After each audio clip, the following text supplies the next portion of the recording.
I noticed earlier that I've got a nail in my rear tyre, so I'm going to see if I can pull it out. There it is.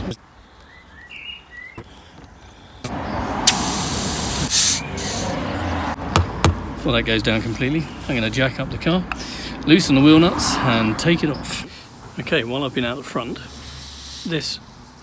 taken the nail out, it's been going down. What I have here is a kit that I ordered for my wife's car for plugging holes in tyres, and it's got those tools inside.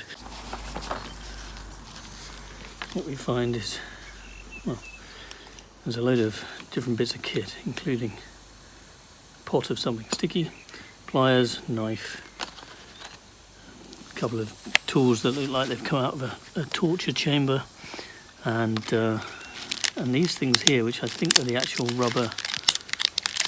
Yeah, see, these are the rubber thingies that you squidge through.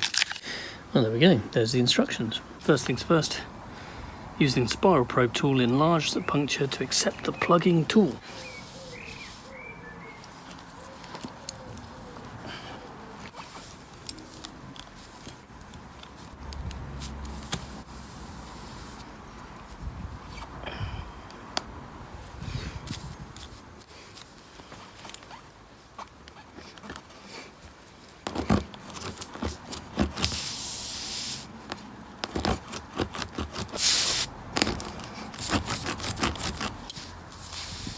Ooh, there we go. So put the lubricant.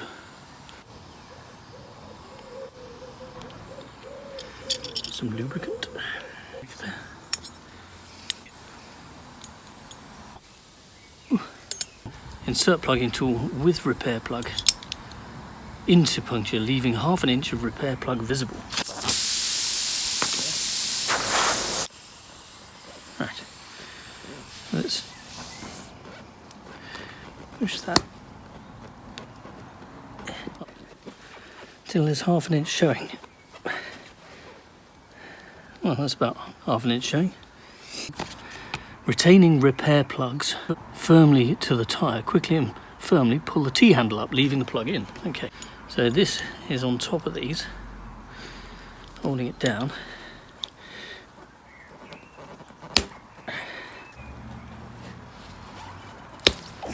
Oh, there we go. That came out.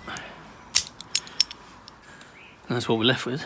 And it now says, using included knife, trim excess plug material flush with tyre tread.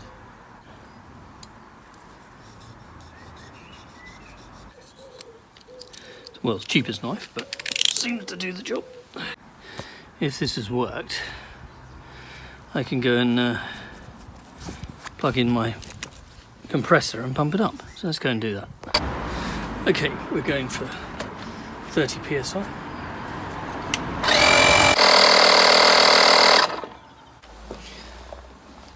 The tyre is plugged, the tyre is inflated, and